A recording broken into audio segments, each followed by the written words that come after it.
Hi, everyone. Good afternoon. I'm Kathy Wardle. I'm a principal and director of Regenerative Design, and I look after kind of our Canadian practice. Perkins is a global architecture, design, and planning firm. We work in Canada, across the United States, Europe, the Middle East, and Asia, and South America. I've been with the firm for about 20 years, and I really started out my journey with the firm in kind of directing research, sustainability, and now I help co-lead our sustainability efforts across our global practice, but also I sit on a global group, Sustainability Council. We are part of a global conglomerate of companies held by the DAR Group. And so I sit on also a global Sustainability Council, and we're kind of undertaking our first step in establishing an ESG roadmap for us as a global group of companies. And that's been a very interesting journey, which I can share some lessons learned through this conversation. Hi, everyone. My name is Nicole Flanagan. I am the Climate Solutions Leader for Canada for Stantec. We are an engineering architecture company, over 25,000 people across 6 continents.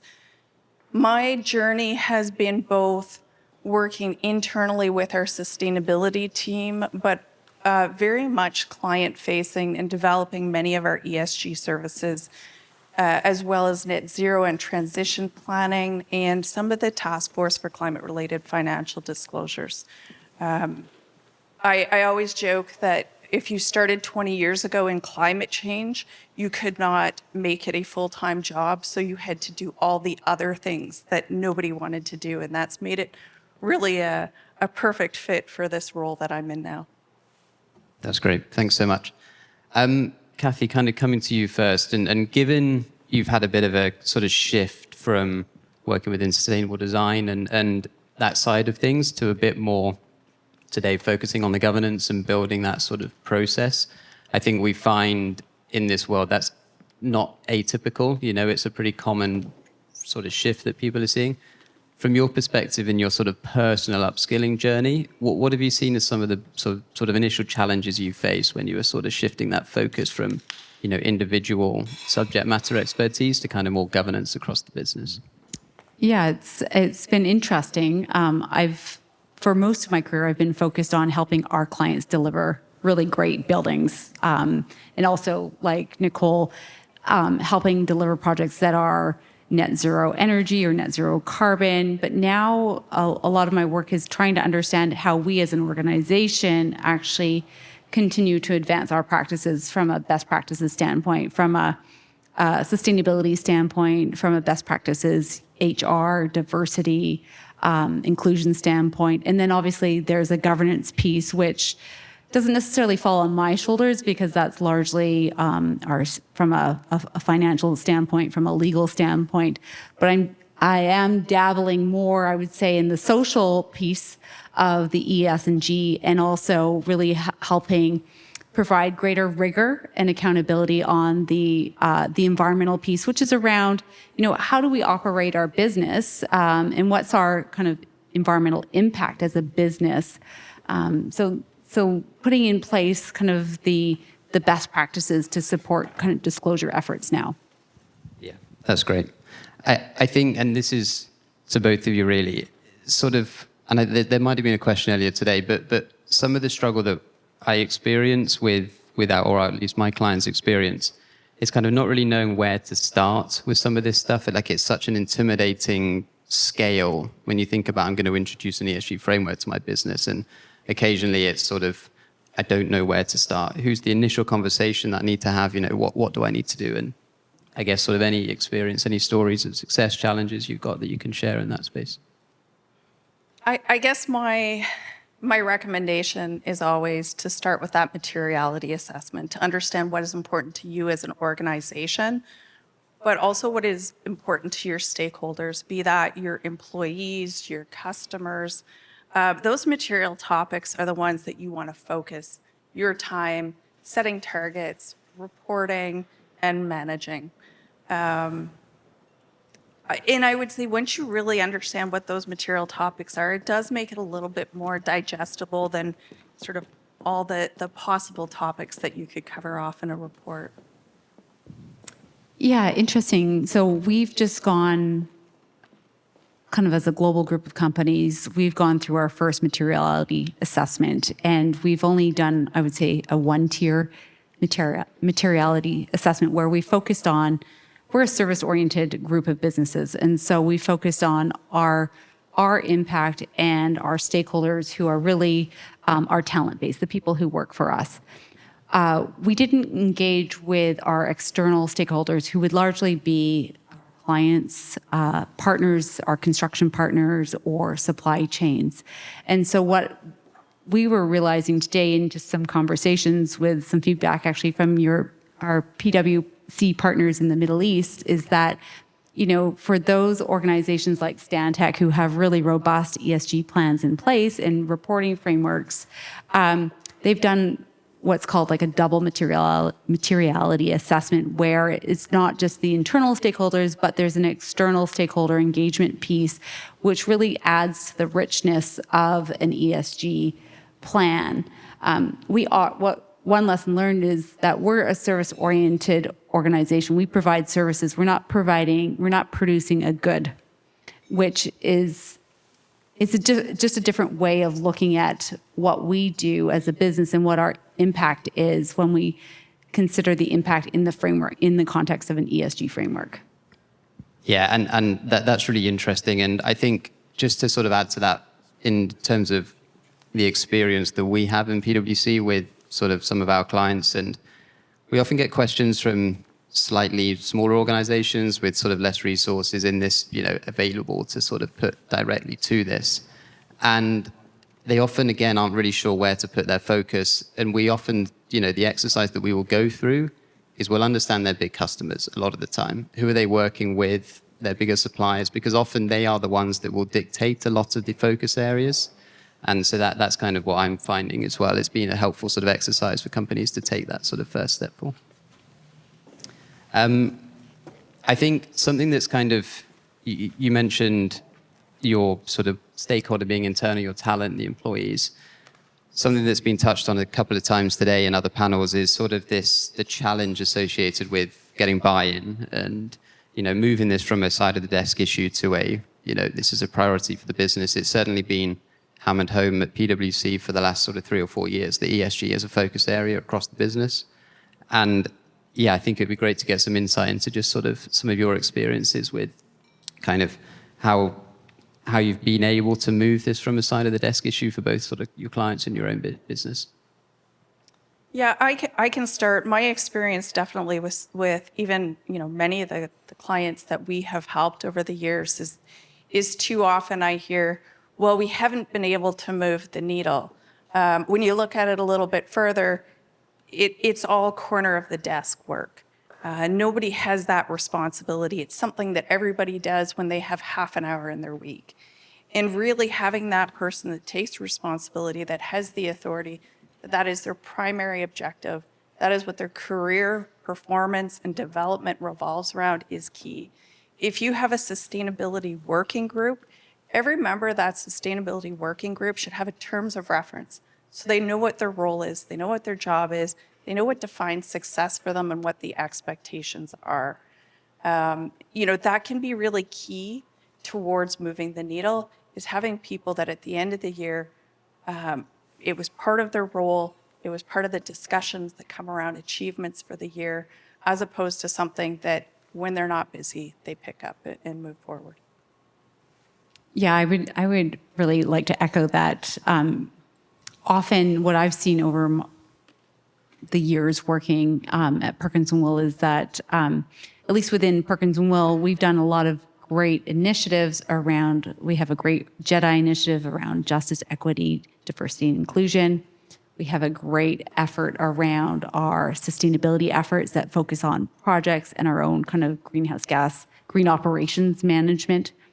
But we haven't necessarily talked together because we haven't had one champion to kind of bring it all under one roof or tell the holistic story, which I think the ESG mandate is really trying to do is to bring the entire impact or the whole story of an organization together. Similarly, at kind of the global group of companies, a Sustainability Council was formed about 2 years ago, and one of our mandates was to understand how we could elevate business practices across 5 or 6 different global organizations. What would be common key performance indicators that we could all commit to as a global group of companies to kind of raise the bar across all of us. But we are a group of council members who all have full-time jobs in our respective organizations. And so again, this idea of moving an initiative from the corner of a desk to kind of a full-time, dedicated, well-staffed resource can really lead to, I would say, a more successful outcome at the end of the day. And I think just following on from that, working within a group of companies, trying to find common place and common KPIs, obviously a very challenging situation. I guess, where have you sort of found success, and how did you sort of get to a point where there was agreement, alignment, and sort of everyone was comfortable? Yeah, it's been definitely an interesting journey over the past 18 months or so. So we ended up deciding to adopt the Global Reporting Initiative standard, so the GRI standard, because it is a globally recognized, one of the leading ESG frameworks that exists. We operate in many countries around the world, so we needed to find something that had a global focus versus, say, a North American focus. That was kind of our first priority and objective was, is there a standard that we can all adopt as a global group of companies? And then we said, okay, well, within the E, S, and G streams, what are baseline indicators that we feel are very important or fundamental to who we are as an organization and that we want to commit right away to operating? And then what are the steps that we want to take to add in different KPIs over time, knowing that kind of this first year push of kind of data collection and reporting is going to be a monumental effort. And so we picked 8 key performance indicators, a couple under governance, several under kind of the social stream around diversity, remuneration, health and safety. I would say kind of basic ones around GHG, energy management, water consumption, kind of those fundamental resource conservation goals were also fundamental for us to adopt right away. That's great. Thank you. This next one may be coming to you first, Nicole. In terms of as ESG becomes more commonplace kind of across industries, across our organizations, obviously bringing the right people in with the right skills to the right roles is going to be critical to kind of any success. Working with your clients, when they sort of come to you and say, we're looking for an individual, is there any sort of skill set, any sort of background that you typically say, these are the sort of people that you're looking for to sort of build this program? Yeah, so, when you're hiring somebody that's going to lead your sustainability program, they're really the highest ranking sustainability officer for your firm, regardless of what you call them. We typically see a VP of sustainability, a chief sustainability officer. These are folks that ultimately should be reporting to your CEO. These are folks that are going to have to work with your finance department, your HR department, your legal, and your risk folks. And so, having that strong sense of, cooperation and engagement throughout an organization, I think is critical. The other thing that individual is going to have to do is they're going to have to go into all those functions and operating units of your company, and they're going to have to drive sustainability or ESG from the bottom down. And I think back and how do we learn how to do that? And I think one of the things that we can really point to when you think about how to embed sustainability into your program, think back to health and safety. I'm going to date myself, 20 years ago. Okay, that was a monumental task, and many of you know that was a big differentiator to you and your organization to be able to maintain your customers, to be able to maintain, your investment community, and you had to figure out how to operationalize sustainability. That very much went from the top down. How do you find the policies to embed that in, the safe work practices? And how do you drive that through the organization? And I would say that health and safety, much like ESG, it got driven up the agenda.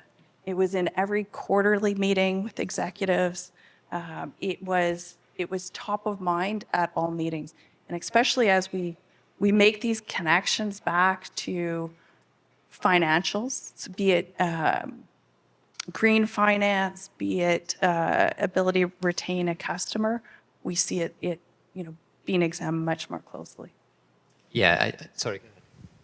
Well, no, I was just going to add, thinking about maybe the champion, the ESG champion, whatever the title is that they are given, I think they need to really be a holistic thinker, as Nicole says, because in our case, we're coming at it much more from maybe a committee standpoint. So I certainly have a strong sustainability background in buildings, in architecture, but I'm not the expert in necessarily all the social indicators, whereas or training and development or health and safety. But we have our chief HR director or chief talent officer. She's really she's got her finger on the pulse for all the social indicators around the diversity ratios, the remuneration. We've got a learning and development director who understands impact of training on our talent pool and the diversity of our staff who are taking advantage of training. Is there a gap in who's taking what across levels and between gender? And so I think it's important to also invest in the subject matter experts, because it's hard to know absolutely best-in-class information, best-in-class practices across all of those streams. But you do need somebody to be empowered to champion, coordinate, and be able to work with those subject matter experts to bring it all together. I think that's a really good point at the end there about not being hesitant to accept that you don't know everything about everything. And I think we sometimes have if you've been in your field for some time, it's sometimes challenging to sort of take a step back and go, look, I need some assistance here. And that's certainly conversations that we have pretty regularly with our clients in terms of, look, if you don't know how to do something, we will find somebody that does. And it's just a conversation. Let's not sort of guess. There are people out there that can help, and it's just sort of putting those connections together. I guess, again, sort of continuing on the upskilling piece, and there is clearly, because of the sort of rapid growth we've seen in this space, the sort of availability of candidates is not, necessarily meeting up with demand at the moment. And a lot of companies, PwC included, are sort of doing a lot of the development in-house and the upskilling in-house. And I'd love to just sort of get some insights from you both as to sort of any success challenges you've sort of seen within your own business or sort of with clients with respect to kind of upskilling the broader group of staff. Yeah, I can say that we've seen it growing as an internal role. I think it's finding the right skill set and passion, and then training on the specifics. Too often I think that the idea is, well, let's find somebody that started a recycling program at one of the offices. And that's not necessarily where we want to be with this. We want to find the person that has the skill set, cross-train them. And keep in mind, too, that, as we talk about ESG, it crosses so many boundaries within the organization of, those executives that are already there. We see it sometimes being sort of tagged on to health safety. There's a good argument that in some cases, risk individuals have that right background. So I think it's possible. I think you just have to have the right skill set.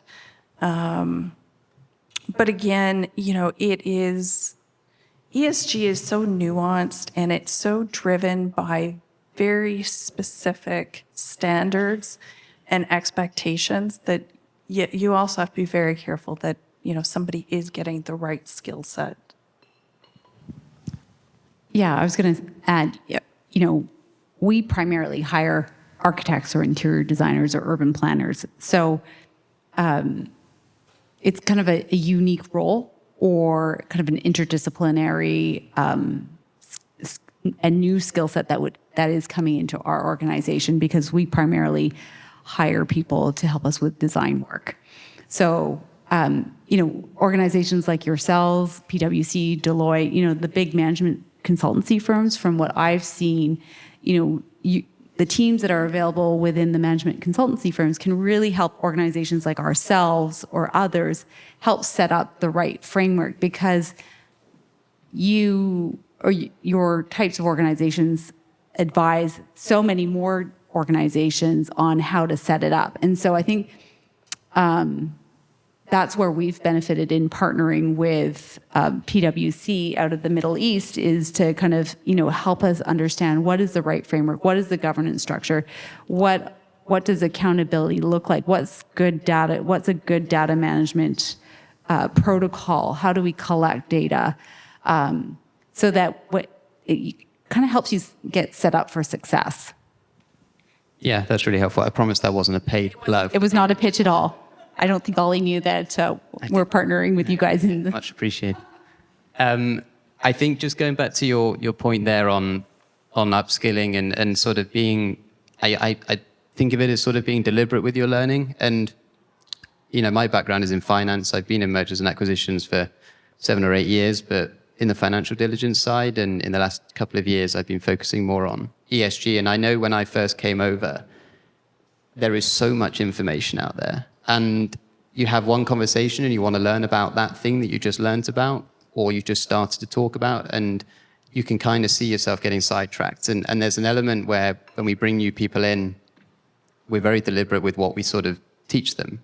There is too much information out there to kind of go scattergun approach.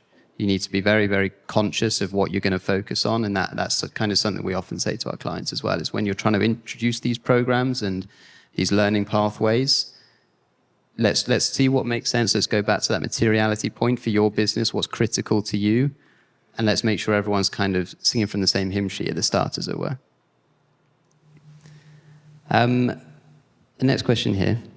I guess there was kind of a reference to these working committee groups, and occasionally we see sort of an ESG program that's led by an individual that sort of has access to a CEO, or you do see ESG programs that are a bit more committee focused.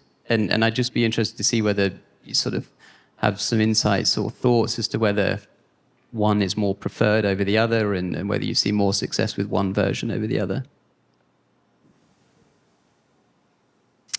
I think you always need an individual that takes ultimate responsibility for it. I think a sustainability working group can help push the envelope, but it needs to be at the right level.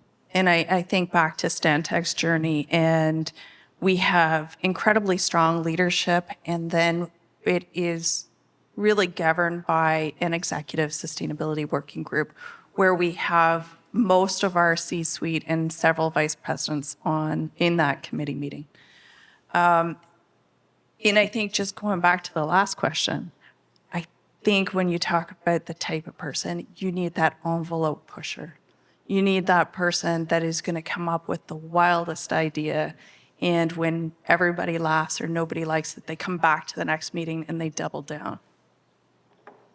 That's the type of people that I think truly make change. That's great.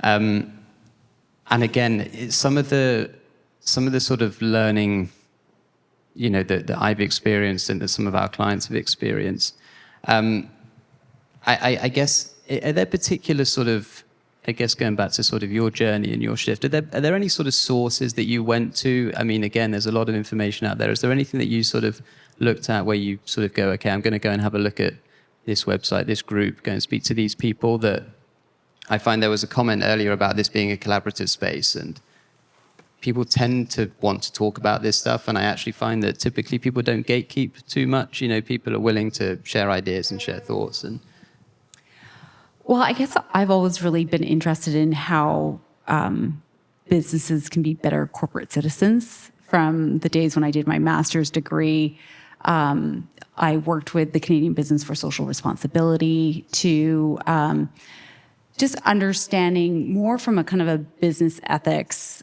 standpoint. How can any business, and I focused in on the building industry. How can businesses be better at what they do, no matter what the industry or what the sector is or what product you're delivering? So I came at it from that standpoint, and so I always kind of brought that business and sustainability lens to the architecture field. So it's always been a bit of a bee in my bonnet, and then I would say over the last 3 years, the demand for information about who we are as a large architectural firm from our clients in terms of our impact has become much more prevalent in the requests for proposals that we're responding to for services. So our clients have been asking us, do we publish an annual report? Do we publish an ESG report? Do we publish our emissions report? Are we disclosing our emissions? And so much is what has led to this kind of internal effort. We're not a publicly traded company, so this is all voluntary. We're seeing, I'd say, the rise of ESG reporting really being driven by public disclosure. So our effort, the need for us to do this is really now coming through our kind of supply chain in the sense that we're being asked for this information as we respond to requests for services. And so as a result of that, I kind of pushed it up the food chain to my CEO saying, we're being asked this. We're doing lots of really great things, but we're not telling it as one story. So how do we pull it together as one complete story and actually be rewarded or recognized for that effort? And then that's been fed up to the kind of the global group, the global chairman, and the global chairman of the group of companies we're a part of. He personally signed on to the UN SDGs, the United Nations Sustainable Development Goals. So for him, he also sees that it's very important because as a global group of companies, we now are about the size of AECOM, WSP, other big kind of engineering design companies. And so in order to compete at a really mega global level, we are being asked for this information. So that's kind of, part of the journey and part of the reason why we're kind of going down this route.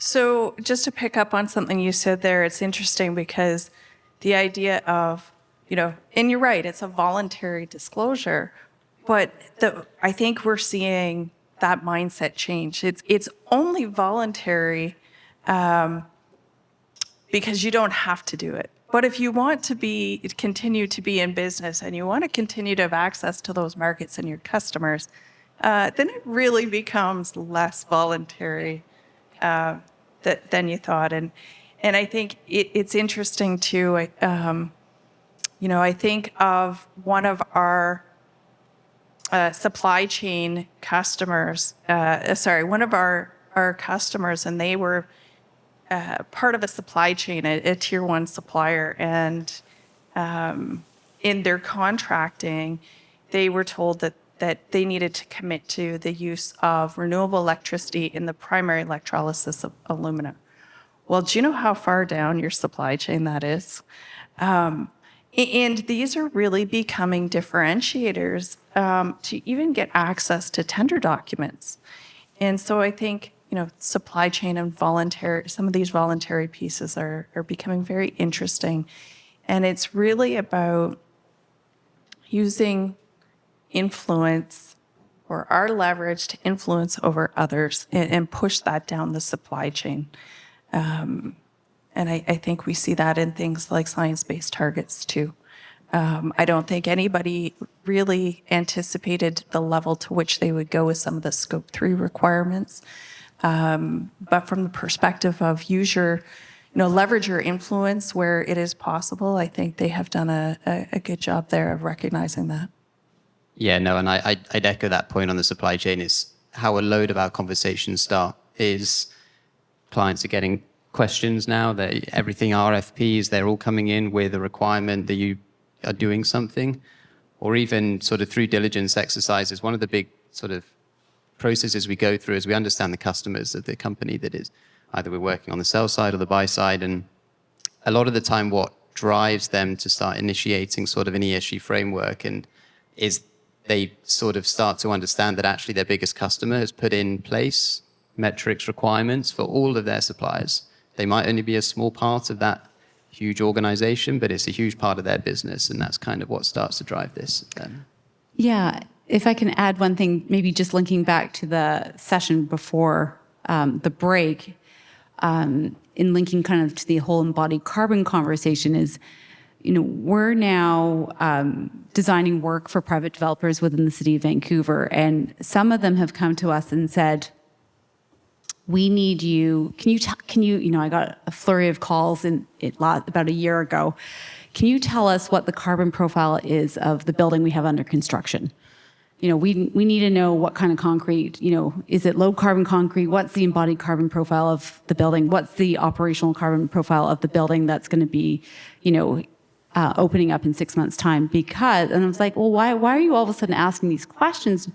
Well, it turns out their financial partners, whether it's a pen fund or another financer, whether it's in Canada or in the United States, it turns out, well, they have an ESG plan. And the financial partner who the developer has been partnering with all of a sudden wants to understand their impact, where their financial investment is going, and the impact that investment has on climate-related impacts around GHG emissions and whole life carbon emissions. So what's been very interesting is some of our more conservative developers in the city are all of a sudden now asking us for whole life carbon assessments. They're asking for information about, okay, well, if this is a concrete building, how can we actually design this maybe differently? Or how do we work with our supply chain, our concrete suppliers, to actually drive down the carbon profile of our structure? Because that's typically the biggest piece of the pie. So it's just interesting to see the different angles from where this conversation is coming from and the demand for the information and how it's actually impacting the supply chain in the construction industry. No, that's brilliant, yeah, and completely agree. I think we've got 5 minutes left. So I will just open it up to the floor if there's any questions.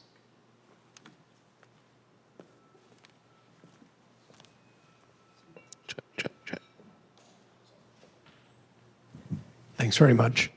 This is apropos to the title, but maybe a bit left field from what we've been speaking to last year. I'm grateful for the companies you represent, because they're companies at which I actively teach students who end up going to work for both of your two companies, architects and engineers.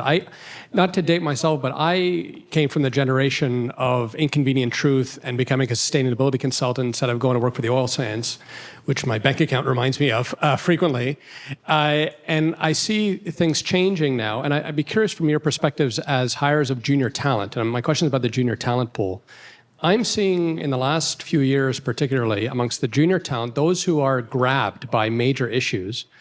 It's not to the detriment of climate change, but it's to perhaps the critical thinking of the junior talent pool that there's a lot of other issues that are now emerging that's gravitating and having their focus. In Canada, absolutely affordability. I mean, we're the first year where affordability ranks as a lower priority amongst young people than baby boomers.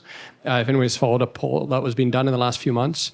My curious question to you is, are you seeing, from a distance from my perspective, I'm seeing the talent pool diversifying and not as much zeal for young talent really interested in trying to address climate change in the building industry, from my perspective as an educator, because there's actually a number of other competing issues that are there. As hirers and those thinking about the next generation of those who are coming into the organizations, I'd be grateful if you can confirm that this is not true and you're seeing a great number of talent coming into your organizations to lead this mission forward after you. Any perspective you could share on that would be interesting. Yeah, I just had a really great young lady move from Toronto to Vancouver to join our sustainability team in Vancouver. Actually, well, I have a really great team in Vancouver, and all of them are young professionals, really eager to influence the design process, work with clients to kind of advocate for change. That's on the kind of the sustainability piece in our firm. But I would say we have a lot of young architects, interior designers, and planners who are really interested in understanding how they can actually influence change. They want to do their part. And so, for the interior designers, it's, well, how do we design a really healthy environment for people? At an urban scale, it's, well, how do we look at alternative forms of transportation? How do we restore ecological systems because we need them to help regulate the climate? At a building level, it's, well, how do we design the next building differently? How do we integrate renewables? Or do we look at the structural form in just this room and say, do we need these beams to be the size that they are because that's all steel? Could we design a more slender beam and reduce the steel by 25%, which reduces your emissions by X? So I would say we are seeing, at least with it coming to our organization, and that's all across the firm, is that we see people really keen to come because we're also a values-based organization, or we'd like to think that we're a values-based organization. I would say people are also very, very concerned about affordability to live in Vancouver, particularly. And then there's a lot of people, I would say, kind of the JEDI issues around kind of justice, equity, diversity, inclusion are also very top of mind about where people are choosing to work. And that's influencing, I think, where people are looking for employment and who their employers are. I'll just say I'm happy to say no, I haven't seen that. But I will say we're seeing a tremendously diverse group in terms of what they can bring to the ESG profile. Natural capital and biodiversity, I think we're seeing so much interest and I suspect we'll all be back here in 2 years and we'll have a whole conference on that, as an up and coming issue. I think there's a place for all of these other things that are important to employees too, to integrate into the net zero or the transition to low carbon economy and climate resilience. And I think about the work that we do with communities and municipalities. The last thing we want to do is look at net zero on its own. We want to look at how do you get to net zero? How do you build climate resilience? And how do you do so in a way that is just and equitable and considers the most vulnerable of your population? And, and part of that is also in a way that is affordable. And then on top of that, as a municipality or community, how do you leverage the funds that are out there? So I think there's great opportunity in what is, going to be some of the biggest investments that we've made post World War II in terms of the transition. How do we spend those in a way that makes sense and not just hitting off one topic, but so many things that are important to us? I will say from PwC's perspective, we haven't found it difficult to attract people away from financial audit and towards climate change, believe it or not. I would maybe just add in, the issue of health. So, there's been so much focus on carbon, especially when it comes to the building industry. So if we make a choice around a low embodied carbon material, are we also making the best choice around human health? And so, at least for us as designers, we're really trying to always balance those two issues, climate related, whether it's through the lens of carbon, but also are we making a good choice around human health? Because those two have to go hand in hand in my mind. That's great. I think that's us. I think that's time. I just want to say thanks very much to the pair of you, and thank you.